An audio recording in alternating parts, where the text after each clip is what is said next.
Coucou! J'ai la nourriture d'Histoire et mon pique-nique dans mon sac. Je vais aller manger avec elle. Je sors de mes heures de conduite là. Je suis fatiguée. Donc on va se poser, de préférence au soleil. Et on va manger tranquille toutes les deux notre petit repas.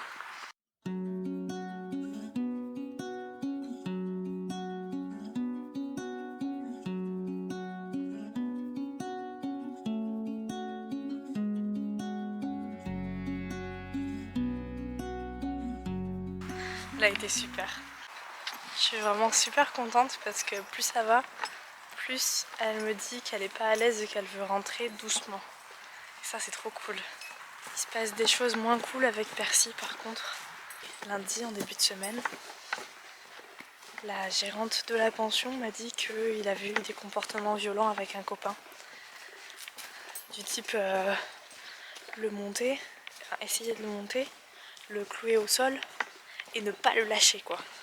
Donc moi ça m'a direct fait penser à l'époque où on n'était pas castré. Et où il avait des moments de violence comme ça. Mais bon bah maintenant il est castré donc d'où ça vient? Donc j'ai fait venir la vétérinaire.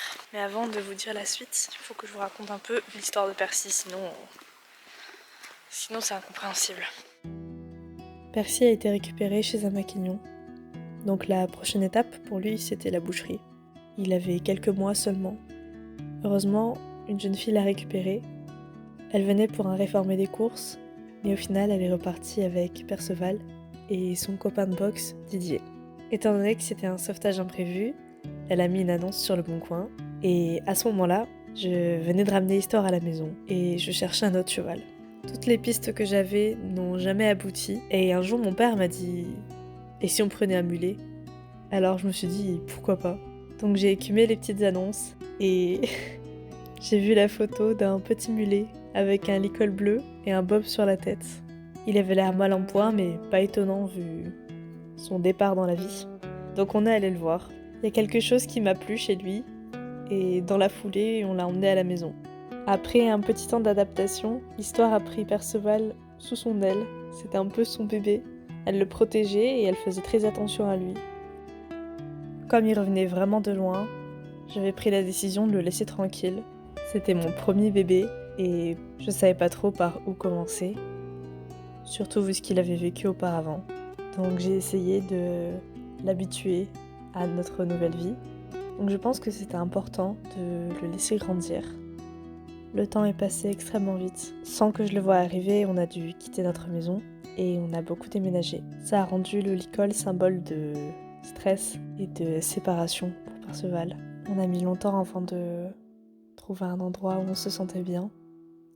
Et nous voilà, aujourd'hui, après un peu plus d'un an dans un endroit où on se sent super bien. Sauf qu'avec ces soucis de violence qu'il a eu en début de semaine dernière, j'ai essayé de faire venir la véto, mais elle n'a pas pu lui faire la prise de sang. Pour moi, ça a été la sonnette d'alarme. Je me suis dit, ok, jusque-là, ça posait pas de problème qu'on ait des lacunes avec le licol. Maintenant, ça en est un. Il faut que je réagisse. Donc, suite au conseil de ma véto, j'ai contacté la personne qu'elle m'a recommandée afin d'envoyer Perceval en pension travail chez elle. C'était pas simple à prendre comme décision, mais dans l'état actuel des choses, c'est dangereux qu'il ne puisse pas recevoir de soins, que je ne puisse pas l'amener en clinique en cas de souci. Que là, il faut impérativement qu'on lui fasse une prise de sang pour comprendre qu'est-ce qui cloche, et c'est impossible. Si demain il se blesse, je pourrai rien faire pour l'aider, et je me sens vraiment impuissante.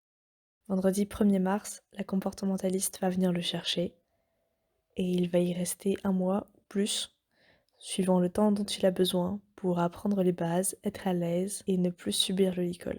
Ça me fait un peu peur, mais j'ai hâte. J'ai hâte de voir ce qui va se passer, de voir ce dont il est capable. Ça va me permettre de me concentrer un peu plus sur Histoire et Maya, et aussi sur mon permis, parce qu'à la fin du mois, j'ai mon épreuve de conduite. Et une fois que ce sera fait, j'aurai beaucoup plus d'énergie et de temps pour tous les trois. À très vite!